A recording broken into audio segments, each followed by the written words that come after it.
This is the Thom Hartmann Program. Greetings, my friends, patriots, lovers of democracy, truth, and justice, believers in peace, freedom, and the American way. Thom Hartmann here. Welcome to this beautiful Tuesday here in Washington, D.C., and many parts of the country, actually. A beautiful day.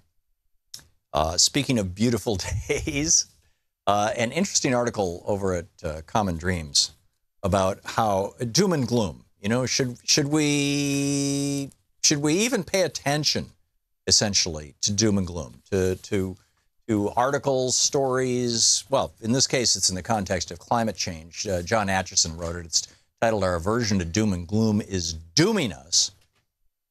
And, you know, he talks about this article in the New Yorker, or New York Magazine, excuse me, The Uninhabitable Earth. We talked about this a week or so ago when it first came out.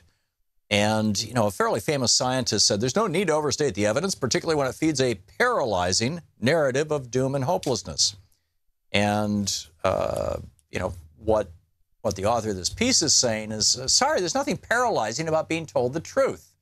People get cancer diagnoses all the time, and they go out and do something about it. They get, you know, they get illness diagnoses, and they do something about it. He says, you know, he says, actually, I think I'm a realist. He says, I believe the understating the problems we face leads to understated and inadequate responses.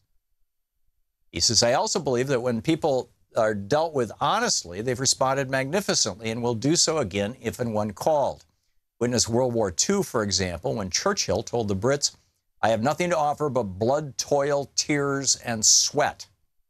In those words, he helped ignite one of the most noble and dedicated periods of unity and resistance in the annals of human behavior. And then he talks about how, you know, we all, you know, think about worst case outcomes. You know, I remember years ago back when there used to be, maybe there still are, I don't know. But there used to be people who would literally go door to door selling life insurance. And I was a kid. I was at home. This guy, he lived in our neighborhood, so my parents knew him, so they kind of let him in. And he sat there and he said to my dad and mom, you know, as I was sitting there, he said, you know, don't you want little Tommy protected in case, you know, the two of you die? I mean, you know, there's car accidents. There's awful stuff out there. You just never know. It's unlikely, but you just never know. Wouldn't you like to buy some life insurance? And I frankly don't remember if they did or not. I think they probably did. But in any case, that, you know, we can deal with this. On the other hand, you can't undo an airplane crash. You can't undo a bridge failure. You know, 35 people died. No, it wasn't 35. It was I-35, wasn't it, in Minnesota? Some number of people died, in any case, who, you know, when Tim Pawlenty was governor and basically being a good Republican, refused to spend money to improve roads and maintain infrastructure. I mean, that's the Republican way, after all. It has been since 1980. Didn't used to be, by the way. Dwight Eisenhower supervised the biggest infrastructure project in the history of the in the United States anyway at the time, and you know, the Eisenhower National Highway System.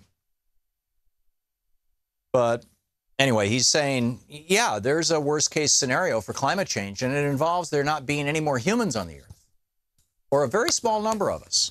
I mentioned yesterday over the last weekend, we took our daughter and her boyfriend and their kids to see the what do you call it? Museum of Natural History here in Washington, D.C. We visited the David Koch wing on human origins and saw this huge wall display about how climate change has always been happening for hundreds of thousands of years. And in fact, climate change has sped up the process of human evolution, which is all true, by the way. Doesn't have anything to do with the climate change we're experiencing right now. Although maybe that will spur human evolution. Who knows? But one of the things that they pointed out in that display was there was a time, they didn't specify the time, so I can't tell you, I'm sorry, but, you know, it is kind of a soft science place. But there was a time when the human population, actually I've seen articles about this before suggesting that it was around 100,000 years ago. But in any case, there was a time when the human population on Earth was down to only 10,000 individuals. And one of those females is the ancestor of all of us, worldwide, all humans, all Homo sapiens. And so, you know, we've been through some tough times as a species, and I'm guessing we'll make it through future tough times, but how and as what? So number one, I wanted to put that on the table. And you know, your thoughts on whether we should sugarcoat the news, particularly with regard to climate change.